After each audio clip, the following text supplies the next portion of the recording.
Richard arrived at Nathan's house just after sunrise. A light layer of fog still covered the fields surrounding the property. Emma was feeding birds near the front porch when she noticed the black SUV. She smiled immediately. "He's back." Nathan glanced up from the old motorcycle engine spread across the workbench. "So I see." Emma folded her arms. "I think he likes you." Nathan laughed. "I don't think that's the reason." Richard stepped out of the vehicle and slowly approached the garage. This time he carried a folder in one hand and a small wooden box in the other. "Good morning," he said. Nathan nodded politely. "Morning." Richard looked around the garage. "I was hoping we could talk." "Then talk." Richard took a deep breath. 30 years ago, my company almost collapsed." Nathan didn't answer. "I had one pilot who refused to leave." Nathan slowly looked up. "Your father?" Richard nodded. "He worked 3 jobs to keep his family afloat, and he still found time to help everyone around him." Emma smiled. "That sounds like Grandpa." Richard returned the smile. "It does." Nathan folded his arms. "Why are you telling me this now?" "Because I made the same mistake twice." Nathan frowned. Richard lowered his eyes. "The first time your father forgave me. And the second time." Richard looked directly at him. "I'm hoping his son will do the same." The garage became silent. Finally, Nathan smiled. "You're getting better at this." Richard laughed. "I've had a good teacher."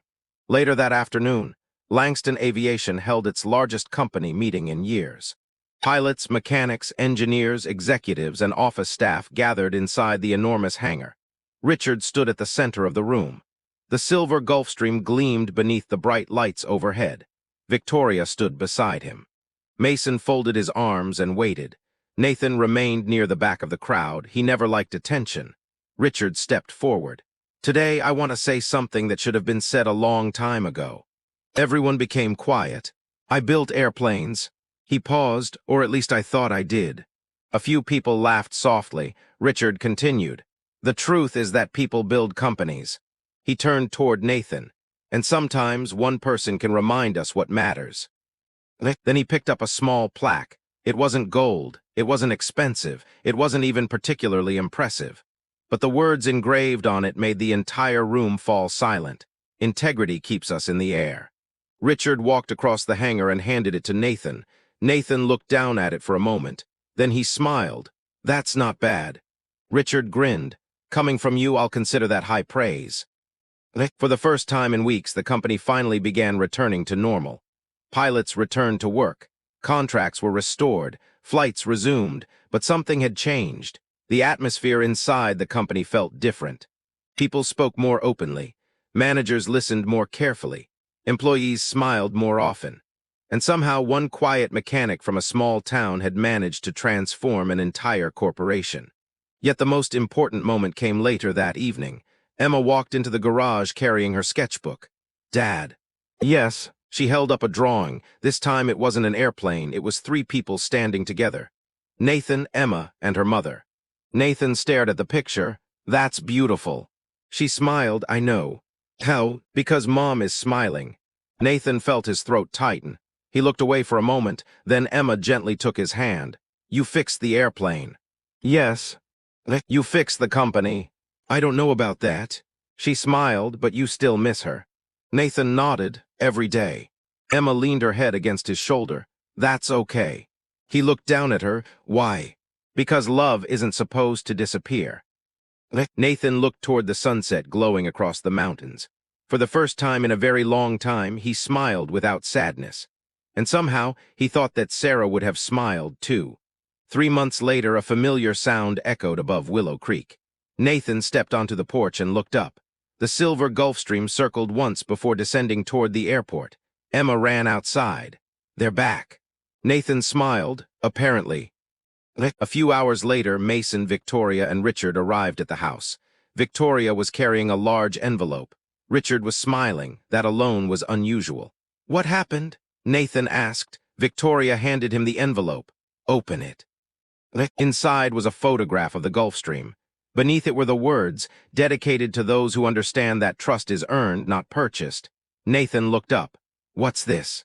Richard folded his arms. "Our newest policy." Mason grinned. "Nobody signs anything until everyone agrees." Emma raised her hand. I have a question. Everyone turned toward her. Does this mean the billionaire is one of the good guys now? The entire group burst into laughter. Richard placed a hand over his heart. I'm trying. Emma smiled. That's good enough. And for the first time in years, Nathan realized that some of the most important repairs had nothing to do with machines. Sometimes the things that needed fixing were people. And sometimes all it took was one honest man to remind everyone else how to do it. Everyone else how to do it. The following morning, Richard Langston arrived at the office before sunrise. For the first time in years, the executive parking lot looked almost empty. No pilots, no maintenance crews, no flight coordinators. The entire operation had come to a standstill. Richard stood in front of the enormous windows overlooking the runway. 5 aircraft sat motionless beneath the pale morning light. Every hour they remained on the ground was costing the company thousands of dollars. Victoria walked into the office carrying a stack of reports. You should look at these. Richard barely glanced at her. I already know what they say. I don't think you do. She placed the papers on his desk. Flight cancellations, customer complaints, emergency maintenance costs, lost contracts, insurance concerns. Richard rubbed his forehead. How bad is it? Victoria looked directly at him. Worse than you think. An hour later, Richard called an emergency meeting. The board members filled the conference room. Everyone looked anxious. One man finally broke the silence. Tell us the truth, Richard. What truth? Why did the pilots leave? Richard adjusted his tie. A disagreement. Another executive shook his head. No. What do you mean? This isn't about money. Richard stared at him. Then what's it about? The executive slid a document across the table. It's about him. Nathan Cole's name was written across the top. Richard frowned. You've got to be kidding me. 7 senior pilots have threatened to resign permanently. Over one mechanic. The executive looked up. Not one mechanic. At that exact moment, Nathan was replacing a damaged fuel pump in his garage. Emma sat nearby with her sketchbook open. She glanced toward him. Are they coming? Who? The angry people. Nathan smiled. You mean the people from the company? She nodded, eventually. How do you know? Because people usually come back when they need something. She laughed. Mom used to say that too. Nathan looked away. Your mother said a lot of smart things. Around noon, a black SUV appeared at the end of the driveway. Emma looked out the window. See. Nathan shook his head. You're enjoying this entirely too much. Victoria stepped out of the vehicle. A moment later, Mason followed. Then Richard Langston emerged from the back seat. Nathan raised an eyebrow. That's unexpected. Richard walked forward. We need to talk. Nathan returned to work. I'm busy. Richard looked around the garage. The old wooden shelves, the worn workbench, the rusted tools hanging neatly from the wall. Everything about the place was simple. Yet the man standing in front of him possessed a level of confidence that Richard couldn't understand. You've made your point, Richard said. Nathan tightened another bolt. Have I? The company needs its pilots. Nathan nodded. I'm aware of that. They trust you. That's their decision. Richard folded his arms. You could end this immediately. Nathan looked up. So could you. Silence filled the garage. Then Emma appeared, carrying a tray of lemonade. She looked directly at Richard. You must be the billionaire. Richard blinked. I'm sorry. She smiled. You're exactly how I imagined. Mason turned away to hide his laughter. Victoria bit her lip. Nathan lowered his head. What exactly does that mean, sweetheart? Emma shrugged. You look expensive. For the first time in many years, Richard Langston found himself speechless. And somehow that made Nathan smile. Richard Langston had negotiated billion-dollar contracts. He had testified before government committees. He had faced lawsuits, hostile takeovers, and investors demanding answers. Yet somehow a 9-year-old girl holding a tray of lemonade had left him completely unprepared. Emma placed the tray on the workbench. Lemonade. Richard blinked. I'm sorry. She looked confused. I asked whether you'd like some lemonade. He glanced at Nathan. Nathan simply shrugged. Refusing would be considered rude. Richard accepted the glass. Thank you. You're welcome. Emma smiled. Mom always said people make better decisions when they're thirsty. For a moment, Nathan looked down at the floor. Victoria noticed it immediately. Your wife. she asked softly. Nathan nodded. She passed away 2 years ago. The garage became quiet. I'm sorry, Victoria said. So am I. Emma slipped her hand into Nathan's, but she said we'd be okay. Nathan smiled. She did. Richard cleared his throat. Mr. Cole, I'd like to settle this matter. Nathan leaned against the workbench. Go ahead. I'll pay your invoice. Mason laughed. Richard turned toward him. Something funny. Yes, you. Richard's jaw tightened. I'm trying to fix this. Mason shook his head. No, you're trying to minimize the damage. Richard looked back at Nathan. Then tell me what you want. Nathan stared at him. What I want isn't for sale. Richard frowned. What does that mean? It means this was never about money. Victoria folded her arms. Then what is it about? Nathan glanced toward the old photograph hanging on the garage wall. It showed a smiling woman standing beside him and a much younger Emma. It's about keeping your word. Richard looked genuinely confused. You'd shut down an entire company over a promise. Nathan slowly shook his head. No. Then why did this happen? Because people noticed. Noticed what? Character. Richard said nothing. Nathan continued. Pilots place their lives in other people's hands every day. He pointed toward the sky. They trust mechanics. He pointed toward Mason. They trust one another. Then he looked directly into Richard's eyes. And when that trust disappears, everything else disappears with it. Late that evening, Victoria sat alone in her office. The company was losing money by the minute. Investors were calling nonstop. Customers were demanding answers. Pilots were refusing assignments. Then her phone rang. It was Captain Helen Brooks. Victoria. Yes, we've made a decision. Her heart sank. What kind of decision? We're leaving permanently. Victoria closed her eyes. All of you. All of us.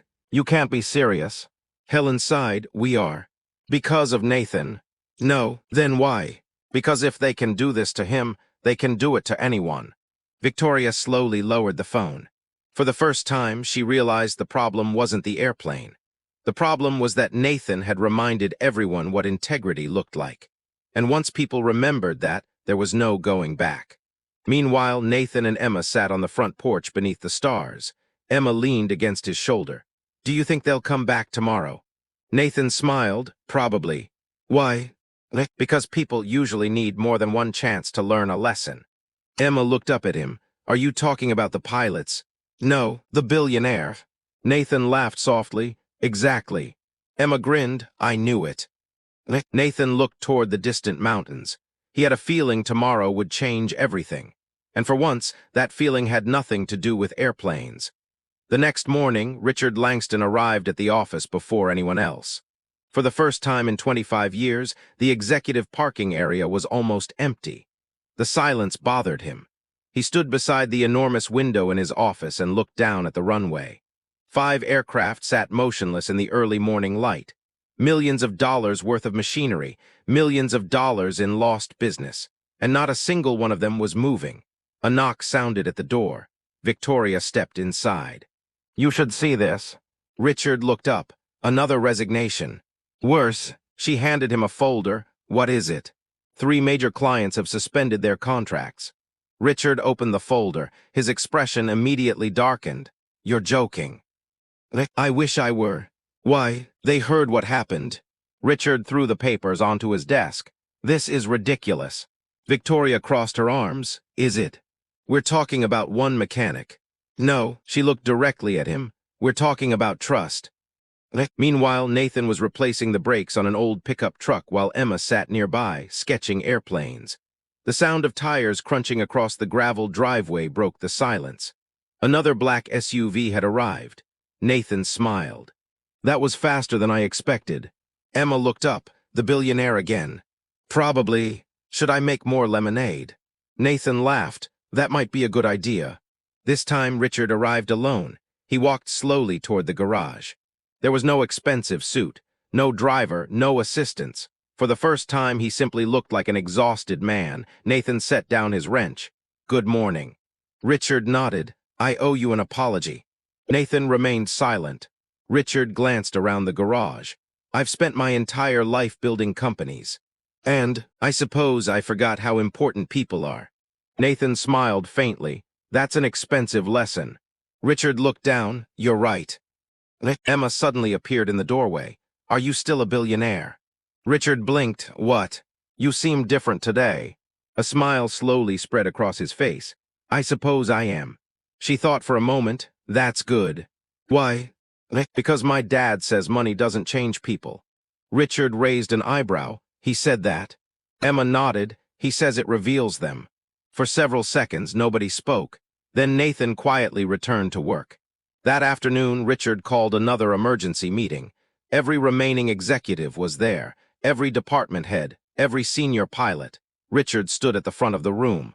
I made a mistake. The room fell silent. I allowed pride to influence my judgment. Nobody moved.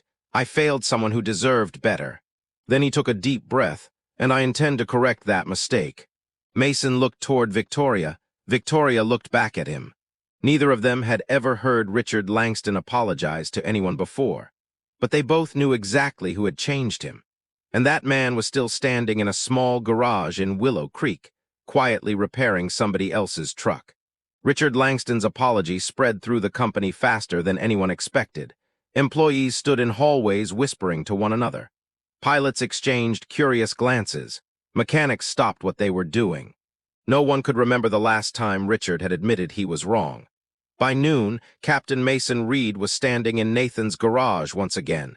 Nathan looked up from the engine he was repairing. You're back. Mason smiled. Looks that way. And... Mason folded his arms. He apologized. Nathan raised an eyebrow. To everyone. Pretty much. Nathan chuckled quietly. That must have been difficult for him. You have no idea. Emma appeared from the kitchen carrying a plate of sandwiches. She placed them on the workbench. Did the billionaire learn his lesson? Mason laughed. I think he might have. Emma looked toward Nathan. What do you think? Nathan wiped the grease from his hands. I think people deserve a second chance. And a third chance. Sometimes. Emma nodded thoughtfully. Mom used to say that. Nathan smiled. Your mother was usually right. Later that afternoon, Victoria arrived at the garage. This time, she wasn't carrying reports, contracts, or legal documents. She was carrying a small wooden box. Nathan looked at it curiously. What's that? Something Richard asked me to deliver. Nathan opened it. Inside was an old silver pilot's watch. He froze. Victoria noticed the change in his expression immediately. You know what it is. Nathan carefully picked it up. I haven't seen this in years. Whose was it? Nathan turned the watch over in his hand. My father's. Victoria's eyes widened. Your father was a pilot. Nathan nodded. 40 years. Richard knew him. Nathan looked down. Apparently. Inside the lid was a short note. Some debts take years to repay. For several seconds, Nathan said nothing. Emma stepped closer. Grandpa's watch. Nathan smiled softly. Yes. Are you going to keep it? Of course. She looked up at him. Then I think he's sorry. That evening, Richard stood alone in the empty hangar. The Gulfstream sat silently beneath the lights. A few weeks earlier, it had seemed like the center of his world. Now it looked like nothing more than metal, wires, fuel, and paint. He heard footsteps behind him. It was Mason. You've changed, Mason said. Richard looked toward the airplane. Have I? Yes, Richard smiled. I suppose that's what happens when a mechanic teaches you a lesson. Mason laughed. I don't think Nathan considers himself a teacher. No, Richard looked out toward the dark runway. But I think he is. The next morning, Richard Langston drove back to Willow Creek. This time, he wasn't there to negotiate. He wasn't there to argue, and he certainly wasn't there to protect his reputation. For the first time in many years, he was there for only one reason: to do the right thing. And neither he nor Nathan realized that the most surprising part of the story was still waiting to unfold. Neither he nor Nathan realized that the most surprising part of the story was still waiting to unfold. The entire hangar fell silent. Victoria stared at Nathan. What exactly are you saying? Nathan crouched beside the damaged landing assembly and aimed his flashlight toward the narrow groove in the metal housing. Look here. Mason stepped closer. At first he saw nothing unusual, then his expression changed. Those aren't impact marks. Nathan nodded. No. Victoria folded her arms. Then what are they? They're tool marks. Mason's eyes narrowed. Someone worked on this before the accident. Yes, and they never reported it. Nathan stood up slowly. That's my conclusion. Victoria looked toward the enormous aircraft, standing silently beneath the lights. You're telling me someone knowingly allowed this airplane to keep flying? Nathan didn't answer immediately. After a few seconds, he finally spoke. I'm saying someone made a decision. Why, money. Mason let out a long breath. Most disasters begin that way. That evening, Richard Langston called an emergency meeting. Nathan arrived 5 minutes early. Victoria was already there, so was Mason. Richard stood at the head of the long conference table. His expression was unreadable. I understand we've discovered another complication. Nathan placed several photographs on the table. These scratches were made with specialized equipment. Richard looked down and... They were made months before the accident. Victoria's head snapped upward. Months. Nathan nodded. Someone repaired the damage. Improperly. Yes. Richard slowly leaned back in his chair. Can you prove it? Nathan met his gaze. Yes. Richard's expression remained calm. Then I suggest we keep this information confidential. Victoria stared at him. Confidential. Richard clasped his hands together. There is no reason to create unnecessary concern. Nathan remained perfectly still. What if people died because of it? Richard's voice became colder. That's a serious accusation. Nathan looked directly into his eyes. So is negligence. For several seconds, nobody spoke. Then Richard stood up. The repair continues as planned. The meeting was over. Later that night, Victoria remained alone in her office. She replayed the conversation repeatedly in her mind. Something wasn't right. Nathan had sensed it immediately. Mason had sensed it too, and Richard had been far too calm. She finally picked up her phone. Hello. Mason, what's wrong? I need to ask you something. About Nathan. Yes, there was silence. Then Mason laughed quietly. I knew this day was coming. What does that mean? It means you're finally starting to understand. Understand what? Mason's voice grew softer. That Nathan Cole isn't an ordinary mechanic. At almost the same moment, Nathan was sitting on the front porch of his small house. Emma sat beside him beneath a blanket. The Colorado sky stretched endlessly above them. Dad. Yes. Are you worried? He looked down at her. Why would you ask that? Because you become quiet when you're worried. He smiled. You're very observant. She rested her head against his shoulder. Mom used to say the same thing. Nathan stared into the darkness. Some losses became smaller over time. Others simply became part of who you were. Emma suddenly looked up at him. You're going to fix everything, aren't you? Nathan laughed softly. I repair airplanes, sweetheart. She smiled. I know. Then what exactly am I fixing? She thought for a moment. People. Nathan didn't answer. Because for the first time in a very long time, he wasn't entirely sure she was wrong. 3 weeks later, the airplane was finally ready. And that was when Richard Langston made the biggest mistake of his life. 3 weeks later, the Gulfstream stood beneath the bright hangar lights looking as though the accident had never happened. Every panel had been restored. Every system had been tested. Every wire, valve, sensor, and hydraulic line had been carefully inspected. Nathan walked slowly around the aircraft one final time. Mason followed behind him with a clipboard in his hand. Anything. Nathan stopped beside the left engine. One thing. Mason groaned. There's always one thing. Nathan smiled faintly. That's why airplanes stay in the air. Mason laughed. After a few seconds, Nathan finally nodded. It's ready. Those 2 words sent a wave of relief through the entire hangar. Victoria smiled for the first time in weeks. You did it. Nathan glanced toward Emma. No. He pointed toward the mechanics working around the aircraft. We did it. Emma folded her arms. I helped too. Nathan looked at her. You certainly did. Victoria laughed. How exactly did you help? Emma raised her chin proudly. I reminded everyone to eat lunch. Mason burst into laughter. That's a very important job. An hour later, Richard Langston arrived. He walked around the aircraft with a satisfied smile. It looks brand new. Nathan nodded. It practically is. Richard turned toward Victoria. When is the test flight? Tomorrow morning.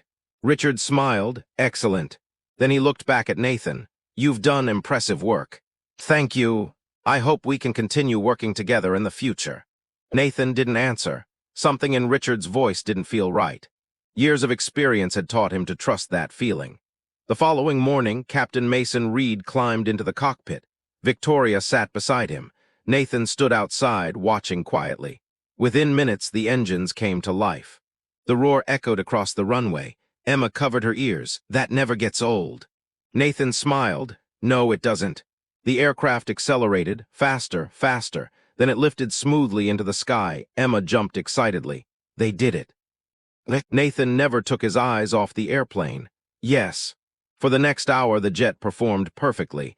Every system worked exactly as expected. When Mason finally stepped out of the aircraft, he was grinning. She's perfect. Even Richard Langston looked impressed. He extended his hand toward Nathan. You've exceeded every expectation. Nathan shook it politely. I'm glad to hear that. Richard smiled. My legal department will contact you. Nathan looked at him. My legal department. Naturally. I thought we were discussing payment. We are. Then why involve lawyers? Richard's smile faded slightly. Company policy. Nathan already knew what that meant. And he didn't like it. 3 days later, Nathan entered the executive conference room carrying his invoice. He sat down across from Richard. Victoria stood near the window. Mason leaned against the wall. Richard opened the folder. Then he closed it again. I'm afraid there's a problem. Nathan remained calm. What kind of problem? No contract was signed. Victoria stared at him. Richard. He raised his hand. The company is under no legal obligation to pay. The room became completely silent. Mason slowly lowered his coffee cup. Nathan looked down at the invoice. Then he looked back at Richard. You knew I was working on the aircraft. Yes. You approved every repair. Yes. You authorized the purchase of replacement parts. Yes. Richard folded his hands, but there was no contract. Nathan stood up. So that's it. I'm afraid so. Victoria couldn't believe what she was hearing. You can't be serious. Richard turned toward her. This discussion is over. Nathan picked up his folder. He wasn't angry. He wasn't shouting. That was what frightened Victoria the most. He simply walked toward the door. Richard looked relieved. Then Nathan stopped. Without turning around, he spoke. I hope your pilots trust your lawyers. Richard frowned. What does that mean? Nathan looked over his shoulder. I suppose we'll find out. Then he walked away. 72 hours later, every pilot in the company would refuse to fly, and Richard Langston's world would begin to fall apart. Nathan drove home without saying a word. Emma was sitting in the passenger seat, holding her sketchbook against her chest. She looked out the window as the lights of Denver slowly disappeared behind them. Finally, she broke the silence. Did something bad happen? Nathan kept his eyes on the road. Why would you think that? Because you haven't spoken in 20 minutes. He smiled faintly. Maybe I'm thinking. She turned toward him. Mom used to say that. He glanced at her. Say what? That whenever you became quiet, it meant someone else had made a mistake. Nathan laughed softly. Your mother was a very smart woman. I know. A few moments later, Emma spoke again. Are we going to be okay? Nathan reached over and squeezed her hand. We always are. The following morning, Langston Aviation was operating normally. Pilots reviewed schedules. Mechanics prepared aircraft for departure. Executives rushed through the hallways. Everything appeared perfectly ordinary. Then Captain Mason Reed walked into Richard Langston's office. Richard looked up. Mason. We need to talk. Certainly. Mason placed his identification badge on the desk. Richard frowned. What is this? My resignation. The billionaire stared at him. You're resigning. I'm refusing to fly. Richard slowly leaned back in his chair. Because of Nathan. Because of integrity. Mason, let's be reasonable. I've spent 32 years protecting passengers. Richard folded his arms, and I'm not changing now. Richard's expression darkened. You're overreacting. Mason shook his head. No. Then what exactly are you doing? I'm sending a message. Richard's voice became colder. And what message is that? Mason stood up, the same one Nathan tried to give you. An hour later, Richard discovered that Mason wasn't alone.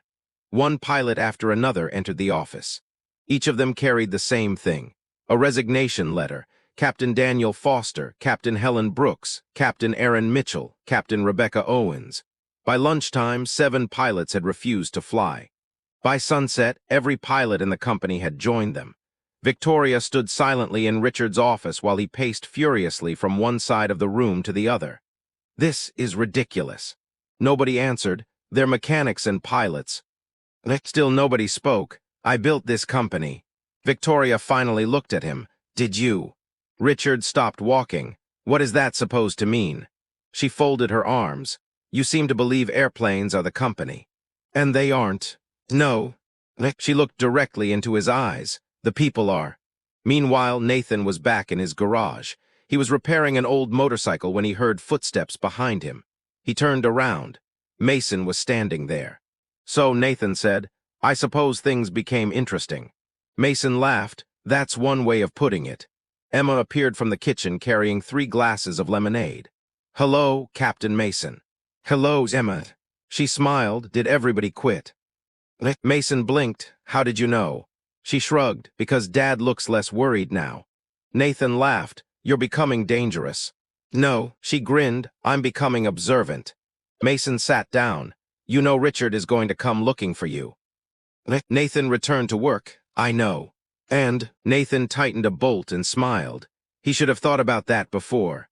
And Nathan tightened a bolt and smiled. He should have thought about that before. Nathan arrived at the hangar at 5:30 in the morning. The sun had not yet climbed over the mountains, and the enormous building was silent except for the faint hum of the overhead lights. Emma was still asleep when he left the house. Victoria was already there when he arrived. She was standing beside the aircraft with a cup of coffee in her hand and a tablet tucked under her arm. You always get to work this early? She asked. Nathan set down his toolbox. I used to get up earlier. You were in the military. He looked at her. What makes you think that? You organize your tools in straight lines. He glanced down. She was right. Every wrench, socket, and screwdriver had been arranged in perfect order. He smiled faintly. Old habits. Victoria handed him a cup of coffee. Black. Thank you. You didn't answer my question. I know. She laughed softly. Then she watched him walk toward the airplane. For the next 4 hours, he barely spoke.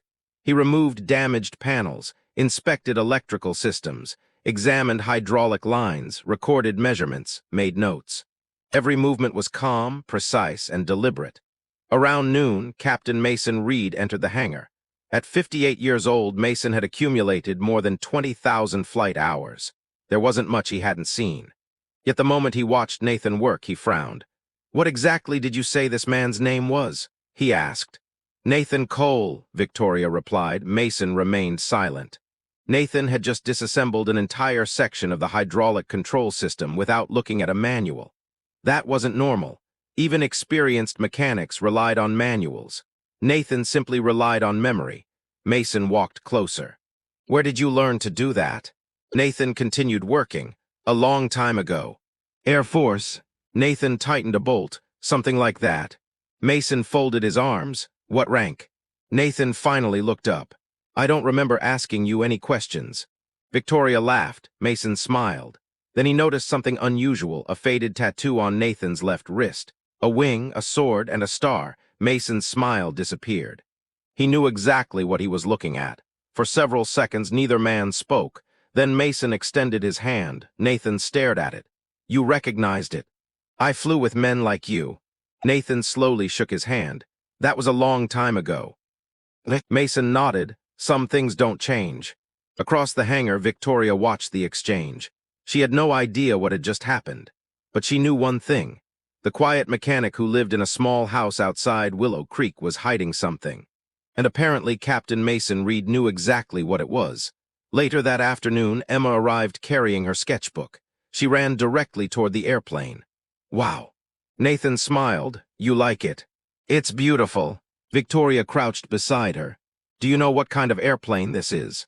Emma nodded immediately. A Gulfstream G650. Victoria blinked. You're kidding. Emma grinned. I've been studying. Apparently, Emma opened her sketchbook. Inside were dozens of drawings. Airplanes, helicopters, engines, cockpits. Some were surprisingly detailed. Victoria looked up.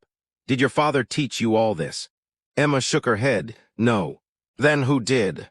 Emma pointed toward Nathan. He did. Victoria laughed. That answer doesn't make any sense. It makes sense to me. Nathan glanced in their direction. For the first time that day, Victoria noticed something unusual. Whenever Nathan looked at the airplane, he seemed focused.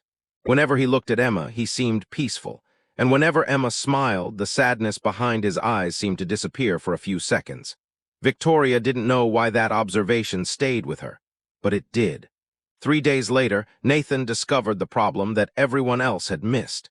He had spent most of the morning beneath the aircraft, carefully examining the damaged landing gear assembly. By noon, Victoria had already brought him 2 cups of coffee. Both had gone cold. Nathan barely noticed. Then he stopped moving. "That's interesting," he said quietly. Victoria looked up from her tablet. "What is?" Nathan pointed his flashlight toward a narrow section of the aircraft's hydraulic system. "Come here." She walked over and crouched beside him. "I don't see anything." "Look closer." She leaned forward. The metal looked perfectly normal. "I still don't see it." "Exactly." She frowned. "Would you mind explaining what that means?" Nathan smiled. "This fracture is less than half the width of a human hair." Victoria stared at him. "You're telling me you found that with your eyes?" "No." "Then how did you find it?" "I listened." She blinked. "You listened to a piece of metal." "I told you I worked around airplanes for a long time." Victoria folded her arms. "You're a very strange man, Nathan Cole." "I've heard that before." By late afternoon, Mason Reed arrived at the hangar carrying a clipboard. "How bad is it?" he asked. Nathan stood up. "Worse than we thought." Mason sighed. "I was afraid of that." Nathan shook his head. "That's not the bad news." "It isn't." "No," he pointed toward the damaged section. "If this airplane had taken off again, eventually the hydraulic pressure would have failed." Victoria's expression changed immediately, and then Nathan looked toward the cockpit. "Then everyone on board would have been in serious trouble." Mason slowly lowered the clipboard in his hand. "You mean the inspectors missed this?" "They never found it." "And you're certain?" Nathan looked at him. "I don't guess when people's lives are involved." Silence settled across the hangar. Finally, Mason let out a long breath. "Well, Richard isn't going to like hearing this." Nathan returned to work. "Then I suggest you don't tell him." That evening, Emma arrived carrying a brown paper bag. She placed it on the workbench. "Dinner." Nathan smiled. "What is it?" "Peanut butter sandwiches." "Again?" She grinned. "You didn't complain yesterday." Victoria laughed. "I think your daughter is in charge around here." Emma looked at her seriously. "Of course I am." Nathan shook his head. "I've created a monster." Emma climbed onto a chair and pulled out her sketchbook. Victoria sat beside her. "What are you drawing today?" Emma turned the page around. Another airplane. This one looked almost identical to the Gulfstream inside the hangar. Victoria smiled. "That one's beautiful." Emma nodded proudly. "Dad's going to fix it." "You're very sure about that?" Emma looked surprised. "Why wouldn't I be?" Victoria glanced toward Nathan. He was standing beneath the wing, studying a section of the engine housing. He looked completely absorbed in his work. "Because some things are impossible." Emma shook her head. "My dad doesn't believe in impossible things." Victoria smiled. "Neither apparently do you." Emma lowered her voice. "He misses my mom." Victoria's smile disappeared. "I know." "No, I mean all the time." She glanced toward Nathan again, "Even when he's smiling." Victoria didn't answer. Children had a way of speaking uncomfortable truths with perfect honesty. At that moment, Nathan looked in their direction. Emma waved enthusiastically. Victoria waved back. For reasons she couldn't explain, Nathan smiled. And for reasons she understood even less, that small smile stayed with her long after she went home. 2 weeks later, Richard Langston walked into the hangar. The moment he stepped inside, the atmosphere changed. Executives always carried a certain energy with them. Years of authority had taught them how to command attention without raising their voices. Richard had perfected that skill decades earlier. He glanced briefly at the aircraft before looking toward Nathan. "So, how are we doing?" Nathan lowered the wrench in his hand. "We're making progress." Richard smiled. "Victoria tells me you're confident." "I'm careful." "That's even better." Richard adjusted the sleeve of his expensive suit and slowly walked around the aircraft. "This airplane has been one of my greatest investments." Nathan didn't answer. Richard continued, "Do you know how much it's worth?" "No, $48 million. Nathan returned to work. "Then I suppose it's fortunate that we're fixing it." Richard chuckled. Victoria, standing nearby, noticed the slight change in Richard's expression. He wasn't accustomed to people who weren't impressed by money. "You don't seem surprised," Richard said. Nathan tightened another bolt. "It's an airplane." Richard raised an eyebrow. "Only an airplane?" Nathan finally looked at him. "Machines are machines." Richard folded his arms. "I've spent my entire life building this company. And I thought you'd be more interested." Nathan glanced at the enormous jet. "Sir, I've learned that the value of a machine depends entirely on the people who trust it." Richard smiled politely, but the smile never reached his eyes. Victoria noticed it immediately. So did Mason. The conversation ended there, but something had changed. Richard had expected admiration. Nathan had given him indifference. Men like Richard Langston rarely forgot things like that. Later that afternoon, Victoria found Nathan sitting alone near the open hangar doors. The mountains glowed orange beneath the setting sun. Emma sat nearby, drawing quietly in her notebook. Victoria handed Nathan a cup of coffee. "You know," she said, "most people are nervous around Richard." Nathan accepted the cup. "Why?" "Because he's powerful." Nathan looked out toward the runway. "So is a thunderstorm." She laughed. "That's not exactly the same thing." "Isn't it?" Victoria shook her head. "You really don't care who he is." Nathan smiled faintly. "People spend too much time worrying about titles." "And you don't?" "No, why not?" He took a sip of coffee. "Because I've learned how quickly they disappear." For several seconds, Victoria was quiet. Then Emma suddenly closed her notebook. "I know who you are." Victoria turned toward her. "You do." Emma pointed toward Nathan. "You're my dad." Victoria laughed. "I meant me." Emma thought for a moment. "You're the lady who always brings coffee."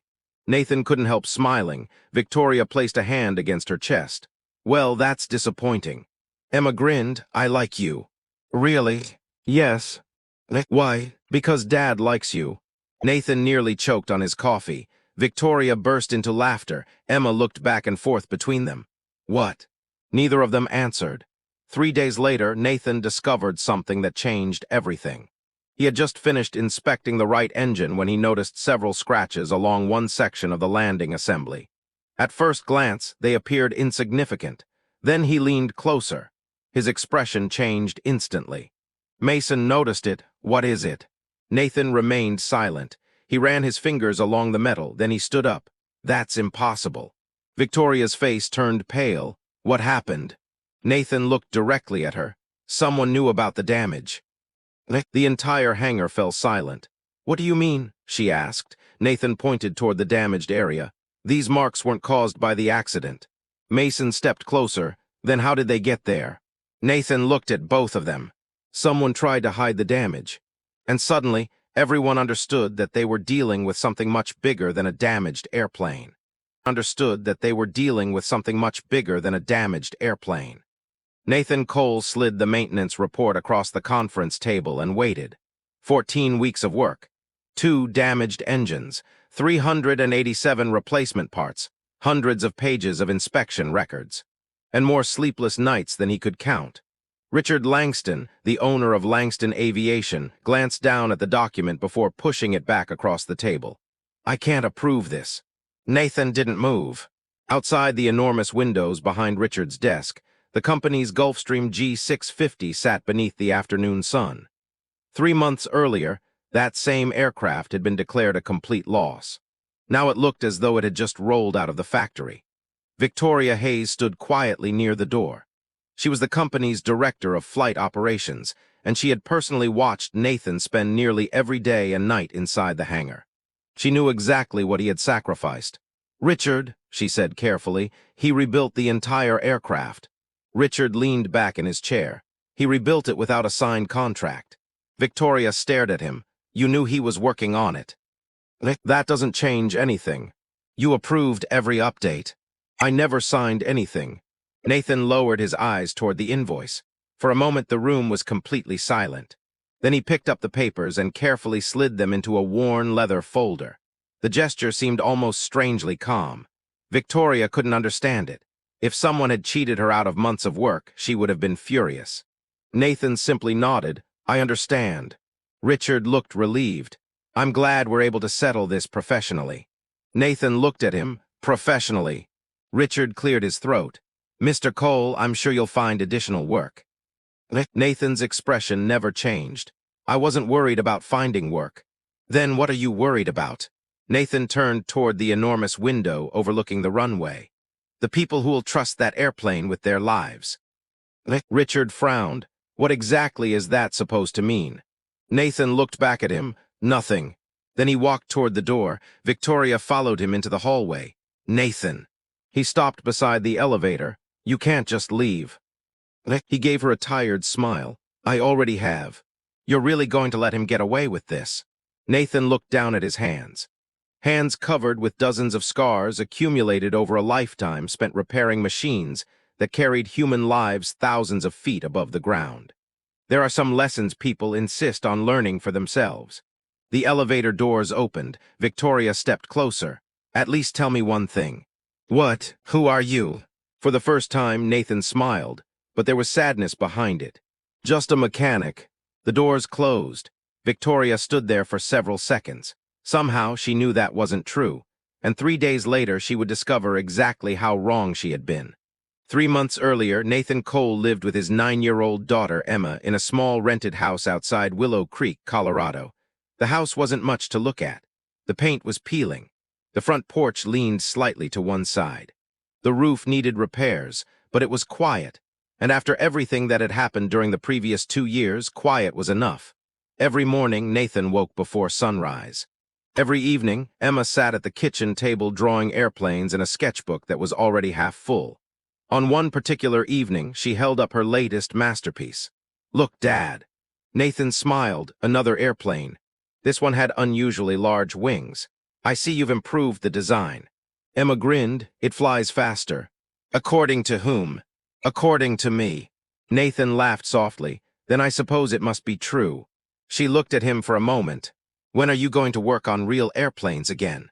The question caught him by surprise. He set down his coffee cup. Why would you ask that? Because you miss it. Children notice things adults often missed. Nathan looked toward the window. The mountains were beginning to disappear beneath the orange glow of the setting sun. Maybe someday. Emma smiled. I think someday is closer than you think. At that moment, neither of them knew that a black company SUV was already making its way toward Willow Creek, and that before the week was over, their lives would change forever.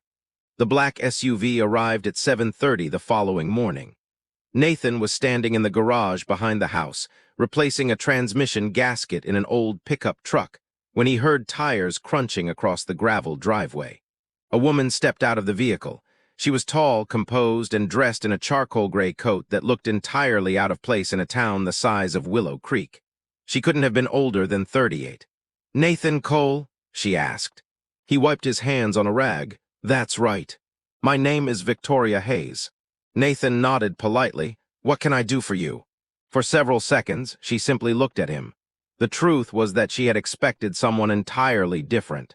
A man in his 40s who lived in a rundown house outside a small Colorado town was not supposed to possess the reputation Nathan Cole carried.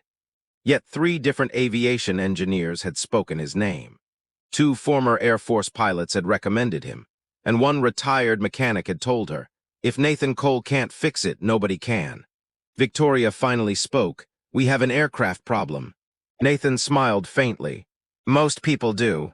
I'm serious. So am I. She folded her arms. A Gulfstream G650 suffered a catastrophic landing failure 6 weeks ago. Nathan's expression didn't change. How severe? The left engine was damaged. What else?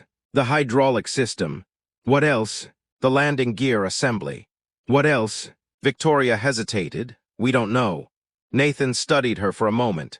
You flew all the way here without knowing the full extent of the damage. She crossed her arms. I was told you would know what questions to ask. Nathan glanced toward the open garage door. Emma sat inside, sketching another airplane. Who told you that? A few people. He smiled. That's usually how trouble starts. Victoria couldn't help laughing. You always answer questions with questions. Only when necessary. She handed him a folder. Would you at least take a look? Nathan opened it. Photographs, damage reports, engineering assessments, insurance estimates, and finally a recommendation from a consulting company, total loss. He raised an eyebrow. They want to scrap the airplane. They want us to buy another one. And you disagree. Victoria nodded. Something about it doesn't feel right. Nathan looked at the photographs again, then he stopped. He enlarged one image on the tablet. His eyes narrowed. What is it? Victoria asked. He pointed toward the screen. This. She leaned closer. I don't see anything. Exactly. She looked confused. What does that mean? It means whoever inspected this airplane wasn't paying attention. Nathan set the tablet down. I'll need to see it in person. Victoria blinked. That's all. That's enough. You're not going to ask how much we're offering. No, why not? Because if I can't fix it, money won't matter. And if you can. He smiled, then we'll talk. An hour later, Nathan and Emma were driving toward Denver. The Langston Aviation hangar stood on the western side of the airport. The enormous building could easily hold several commercial aircraft. Technicians moved back and forth across the polished floor. Then Nathan saw the airplane. The silver Gulfstream rested beneath the lights like an injured animal. He walked around it once, then a second time, then a third. He crouched beside the landing gear assembly. He ran his fingers along the metal surface. 5 minutes passed, 10, 15. Nobody spoke. Finally, Nathan stood. It isn't destroyed. Victoria almost smiled. You're sure? Yes. How long? 12 weeks. Her eyes widened. The other companies estimated 8 months. They're wrong. How much? Less than half of what they quoted. For the first time all morning, Victoria looked hopeful. Then another voice echoed across the hangar. I certainly hope you're right. Nathan turned. A tall man wearing an expensive Navy suit was walking toward them. His silver watch alone probably cost more than Nathan's truck. Richard Langston, owner of Langston Aviation, billionaire, and a man who had spent his entire life believing that almost every problem could be solved by money. Richard extended his hand. You must be Nathan Cole. Nathan shook it once. You own the aircraft. I do. Richard smiled confidently. Then I suppose that means we're going to be working together. Nathan looked past him toward the damaged jet. He had the strange feeling that Richard Langston was wrong. Very wrong. The following Monday, Nathan arrived at the hangar before sunrise, and that was when everything began to change. And that was when everything began to change.